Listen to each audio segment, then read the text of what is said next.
Nursing and Midwifery Council of Nigeria is currently setting critical thinking questions.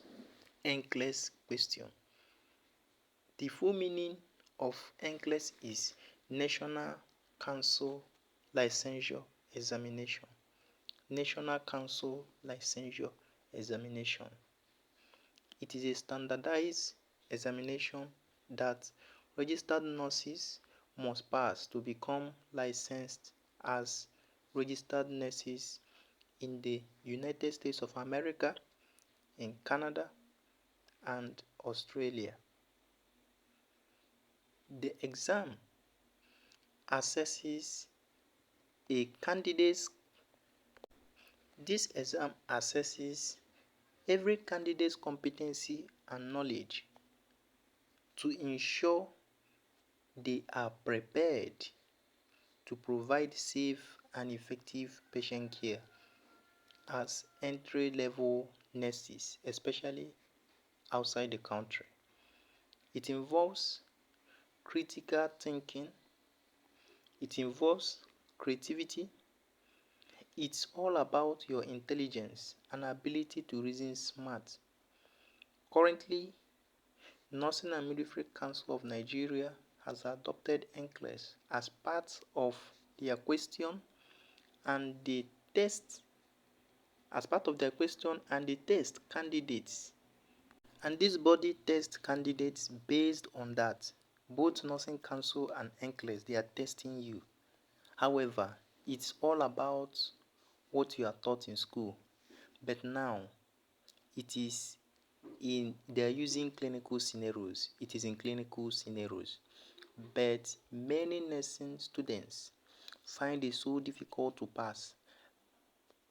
But in this channel, I'll be breaking it down in an easy and simplified form. Kindly subscribe and turn on your notification button and drop your question and answers in the comment section. If you have any question, drop it there. If I ask questions, you also drop your answers there. Now, before we proceed, every exam has 3 parameters. Basically, the examiner is testing you on 3 important aspects, namely speed, time, and accuracy. So, for you to succeed, you must tactfully apply the principle of speed, time, and accuracy. Speed is how quickly you complete exam questions within the time given. Accuracy is how correct you are. Is how correctly you answer each question, and time refers to the total duration allowed to finish the entire examination. This depends solely on the understanding of the question. So if you must pass, you must fully understand the questions. Now, if you must pass, you must apply the following rules or the principles. Now, there are answers in Nursing Council CBT exams that are highly enticing and seem to be accurate, whereas they are wrong. In this video, you will learn the rules. You will learn the principles. There are many, but I will be releasing more and more daily. The rule every nursing and midwifery candidates, and every exam has principles which you must obey, starting from the first principle to the last principle. And principle is what guarantees success. Without principle, there will be no success. In fact, success will be very far from you. So it's very necessary that you apply the formula of success. The formula is the principles of success. Therefore, for you to succeed, you must obey the rules. You must apply the principles. And your success in every exam depends solely on the understanding of the question. So if you understand the questions very well, your problem is 50% solved. It is 50% solved. Now, first of all, the basic understanding of the concept. You can't answer any question correctly without first of all understanding the question. Basic understanding of the concept is very, very important. So have it at the back of your mind that you can't answer any question correctly without first of all understanding the question command, that is what you are supposed to do, and the topic the question fall under. Example, questions relating to diabetes mellitus, diabetes insipidus, they all fall under the topic endocrine system and endocrine system disorders. Questions relating to the heart fall under cardiovascular system. Question relating to gastrointestinal problem like GIT distress, nausea, vomiting, constipation, they all fall under the topic digestive system. So you must or at least have idea or even have good mastery of the topic. Even in life, understanding makes one outstanding. It is understanding that makes you outstanding. It is understanding that helps you to pass the exam. Understanding of the question, the mind of the examiner. So if you must pass, you must understand what you are expected in the question. Because NCLEX question and nursing council question are usually indirect question. Example of direct question is, what is the function of sodium? That is an example. Now, example, and you already know that it is fluid retention. Example of indirect question is, why is sodium used to manage hypotension? You see in the hospital, they normally give normal saline. So, I know that normal saline, one of the contents is sodium. Hypotension is the decrease in arterial blood pressure below 90/60. 90/60. Simply the decrease in arterial blood pressure below 90/60. Systolic over diastolic. That is 90 for systolic, 60 for diastolic. 90/60 mm mercury after a series of consecutive measurements. Normal saline contains sodium, and sodium helps in fluid reabsorption. When fluid is reabsorbed, fluid reabsorption will lead to increase in blood pressure, which the medical team want to achieve by using normal saline to manage hypotension. And remember, among other causes of hypotension, hypovolemia and dehydration are also part of it. It can occur through fluid loss following diarrhea, following bleeding, following vomiting or emesis, following fluid drainage. So you must first of all understand and decode the mind of the examiner in the question. Now let's dive into NCLEX proper. Take for instance, Mrs. Ada was rushed to A&E unit. Mrs. Ada was rushed to A&E unit of the hospital, and a diagnosis of pancreatitis was made. What is the first nursing responsibility of the registered nurse on duty? She is complaining of pain. Now, the first approach here is to read the mind of the examiner. Find out what you are expected to do. The first thing to do is to assess. Assessment always comes first. Assessment always comes first, especially when the question lacks enough assessment information like the nature of pain, the degree of pain, whether it is intermittent or continuous, and other basic assessment information. Now, I want you to take note of the fact that assessment comes first. Now, back to the question. Let me paraphrase again. Mrs. Ada was rushed to A&E unit, and a diagnosis of pancreatitis was made. She is complaining of pain. What is the first nursing responsibility? A. Give pentazocine. B. Place the patient in a comfortable position. C. Assess the patient. D. All of the above. Therefore, they all seem to be correct, but the right answer here is assessment. Now, let me take your mind back to your foundation of nursing. A nursing assessment, remember, it is one of the things you do for the patient. Nursing assessment is one of the things you do for the patient. A nursing assessment is the systematic process of collecting and analyzing a patient's physical, psychological, social, and emotional health data to identify the needs, plan care, and guide interventions. It is made up of 4 parameters: history taking, physical examination, review of relevant record, and review of laboratory and diagnostic findings or investigation or tests. History taking, here you probe the patient, you ask the patient things concerning him, family history, social history, gynecological history if she's a woman, all those things are important. You examine the patient physically, physical examination. Examine the patient like physically through simply by inspection with your eyes, palpation, percussion, accostation. And you don't stop there, you review the relevant record. You review the laboratory and diagnostic finding, you compare, you look at the patient case note, the transfer letter, all those things are relevant health records.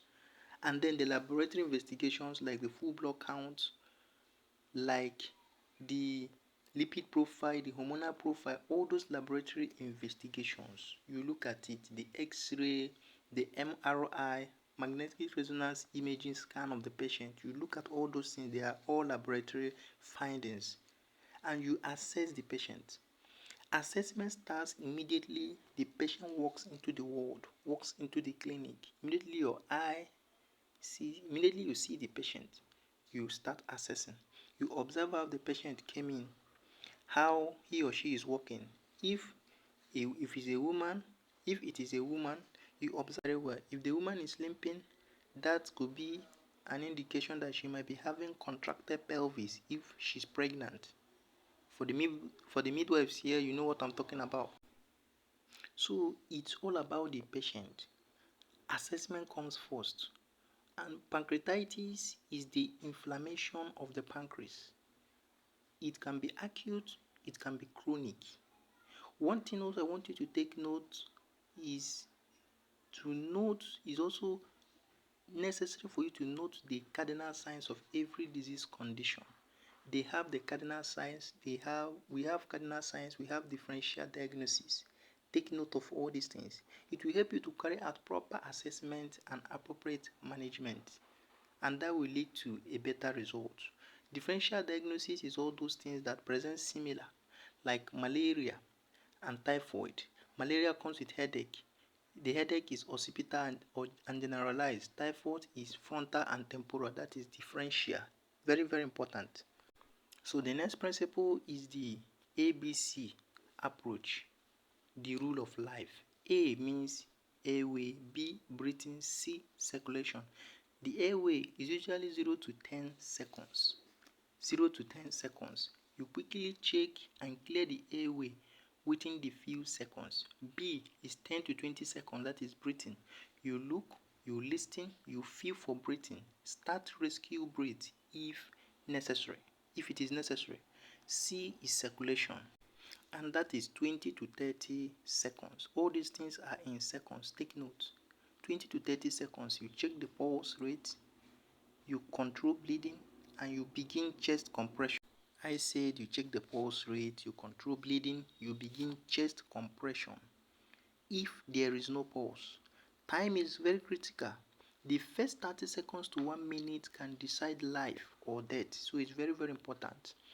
And take note again, for example purpose, the brain can survive only about 4 to 6 minutes without oxygen before permanent damage occurs. That's why early cardiopulmonary resuscitation and oxygen support are critical in emergencies. They are critical. Now, with respect to the principles of passing NCLEX and Nursing Council examination, I briefly explained the ABC, airway, breathing, circulation. Now, with respect to our topic here, which is the principles of passing NCLEX and Nursing Council examination, ABC rule of life must be applied. You count A before B, B before C, C before D.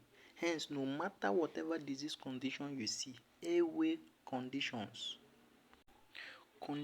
that has the possibility of compromising the airway or the airway conditions always comes first. They always come first. Airway is the first principle to apply.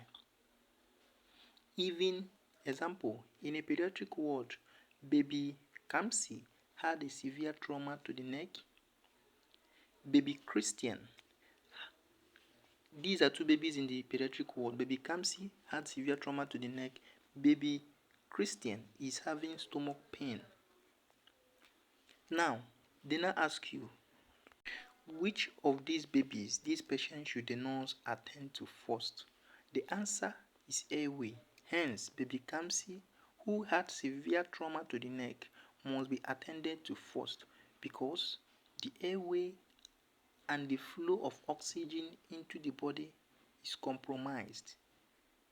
It is compromised, and that can lead to fatal condition, can lead to the death of the baby.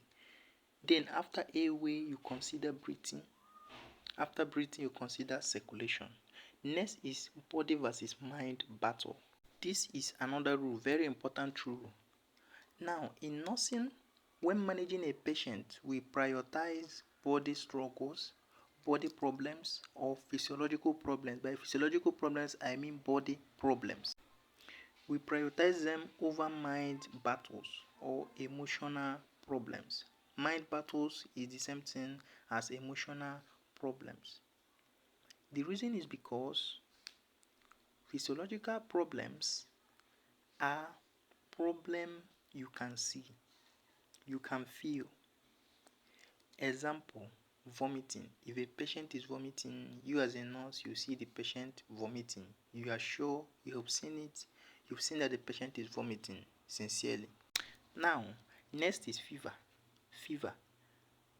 Yes, when you check the body temperature, you can notice the patient is having fever. This patient is running temperature. Now, physiological problems like difficulty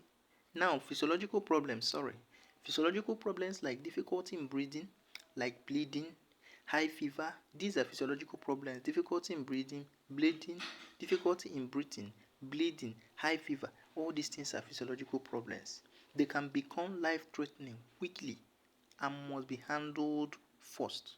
All these things are problems that can affect the body directly and can lead to death if not treated immediately.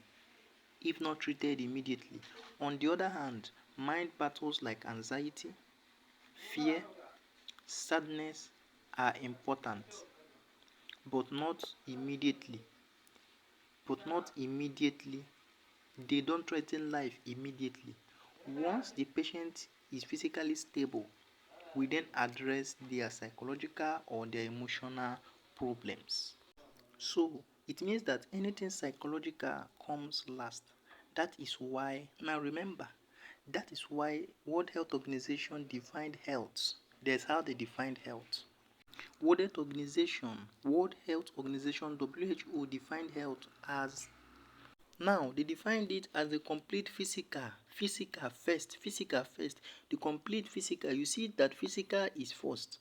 It can be defined as the state of complete physical, mental, emotional and social well-being, and not merely the absence of disease or infirmity. This was defined in 1948. Take note, 1948. So that's to tell you that physical or physiological problems or body problems comes first. Example, a patient was brought to the hospital and is under the care of a licensed registered nurse. Who will you attend to first? The question is, who will the nurse attend to first? A. Patient having bleeding. B. Patient experiencing pain. Bleeding is a physical problem. It is a physiological problem. You are seeing it with your naked eyes. So bleeding comes first, while pain comes last. Because pain is whatever the patient says it is and existing wherever it is. So it is more of physiological, it is more of psychological. Pain is psychological and it is subjective. You can't see pain with your naked eyes. Therefore, pain comes last. Pain is psychological from the definition. The next one is evaluation. Evaluation is the last phase in nursing process. In nursing process, we have ANPIE. ANPIE. A means assessment. N means nursing diagnosis. P means planning. I, implementation. If you don't call it implementation, you call it intervention. Some call it intervention. Then E means evaluation. So in nursing process, you have assessment, nursing diagnosis, planning, implementation, and evaluation. Now, with respect to nursing care plan, in this phase, you are just rating the success of your nursing management. You are just rating the success. But for exam purpose now, in case of exam, evaluation is the last phase where you select the best option. The best option that when you are no longer on duty, because nurses work, they run it in shift. When you are no longer on duty, when you are no longer around, when you are no longer around that accident scene or around the patient will still be alright. The patient will still be okay. The patient won't die. Just reason, just think, be creative. That is why it is NCLEX. Critical thinking. What care can you render to a patient and the person will still be alright even when you have left the patient? Evaluation is very, very important. Even in real life, you evaluate your actions to know whether you achieved something or you failed to achieve your ambition or plan. Even lecturers in school, teachers, they evaluate their students. The exam you write per semester is to evaluate you based on what you've learned to ensure that you've really learned something. So evaluation is very, very important in nursing. That is why it is the last phase. You have tried everything. You've tried assessment, you've tried implementation if you are implementing or if you are intervening, you've tried the ABC rule of life, you've eliminated every possible answer. You've done everything. Now it is evaluation. You are evaluating the patient. You want to confirm. Now, typical versus red flag symptom. There is something called cardinal signs of a disease. It is very important. Every disease has its cardinal sign, special sign, peculiar signs. Another thing I want you to notice that some disease like GIT diseases, they can present with similar symptoms. That is why you should know the cardinal signs and symptoms, the cardinal clinical manifestation, like conditions affecting the digestive system or gastrointestinal system. You see nausea, vomiting, diarrhea, constipation, weight loss. But however, they have cardinal signs, each of those diseases. Now, typical versus red flag. Anything red flag means is an emergency, means there is a problem. A patient, take for instance, let me give you an example. A patient that has chronic kidney disease. It is common nowadays. Chronic kidney diseases are now common nowadays, even amongst the youth, due to stress, due to lifestyle, due to a lot of things. So a patient that has chronic kidney disease, CKD, will be uncomfortable. And the patient will have, note the signs and symptoms that I'm going to call now. The patient will have edema, that is swelling, especially pedal edema due to fluid retention. That's why you limit sodium intake or salt intake. The patient will have persistent itching or pruritus caused by the buildup of waste in the blood. Waste buildup in the blood will cause persistent itching or pruritus. The patient will have anorexia, nausea, vomiting due to uremia. Next, the patient will have hypertension, high blood pressure. Remember, it is elevation of blood pressure above 140/90 mm mercury after a series of consecutive measurements. So in chronic kidney disease, hypertension can be a cause or a symptom. Next symptom is nocturnal urination, forming urine or reduced urine output. There will be fatigue due to anemia or toxin build up. But notice that in this condition there is vomiting. This CKD, there is vomiting, and not vomiting of blood. Vomiting of blood is hematemesis. Therefore, it means that if you see hematemesis, complications has set in. Complications such as uremic gastritis, peptic ulcer, esophageal variants, bleeding disorders, because CKD can affect blood clotting. So if you see hematemesis, you know that. So please, if you see hematemesis, you know that it is odd. If this, take for instance, in conditions, disease condition like pneumonia, it is odd. That makes it a complication. So think properly. The clinical manifestation that you are supposed to see, things that you are expecting to see. Is the patient supposed to present these clinical features? So you reason wisely, reason smartly. If not, go for the unexpected ones. Those ones are indications that complications has set in. Take note, in case you see any question that has to do with fluid overload like drowning, it affects the airway, go for airway to avoid fluid accumulating in the lungs. That might lead to hypoxia and brain damage. Lastly, whenever you are asked a question on whom to treat first as a nurse, check the stability of the patients involved based on your knowledge of the condition. So know the stable patients and the unstable ones. Note that a stable patient is one whose vital signs like pulse rate, blood pressure, breathing, and consciousness are within normal limits and are not changing rapidly. They are not in immediate danger. They are not in immediate danger. And they can be managed without urgent medical intervention. They can survive for hours to days without urgent medical treatment, depending on their condition. They can survive for hours to days. But unstable patient has abnormal or rapidly changing vital signs, which may be unconscious, bleeding heavily, in shock, or having difficulty in breathing, often requiring immediate medical intervention, immediate medical attention to prevent deterioration or death. They can survive only if for a few minutes to some hours without immediate intervention.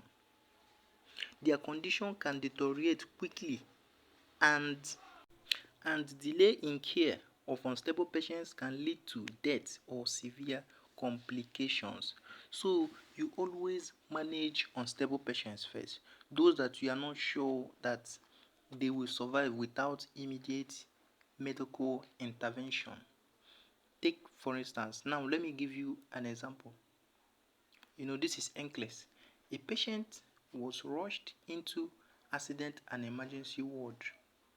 Which of the patients should the nurse attend to first? A patient with controlled diabetes mellitus and no complaints. B, a patient who is anxious. This is a psychological problem. A patient who is anxious but has normal vital signs. Vital signs, the temperature, pulse, respiration, blood pressure. Now, C, a patient who is vomiting blood and has low blood pressure. This patient is now vomiting and is having low blood pressure because once the patient is vomiting, hypovolemia will occur. There will be decreased fluid volume, and that will automatically lead to decrease in arterial blood pressure if fluid resuscitation is not instituted immediately. So fluid and electrolytes are leaving the patient, so the patient can become dehydrated from there instantly. Now D, a patient who has headache after sleeping late. If you sleep late, there is possibility of having headache. Now then I ask you, which of these patients should you care for first? If you reason, you find out that the answer is C. The patient who is vomiting blood and has low blood pressure, that patient is not stable. Diabetic patient here is stable, no complaint. Anxious can be managed, but vital signs are normal. So others are stable. So a patient with having headache, sleeping late is also stable. Kindly subscribe. Please subscribe. Drop your comments, drop your questions in the comment section, and also share this video. Kindly subscribe, you drop your questions, I will respond to it immediately. Turn on your notification button, I'll be sending more videos like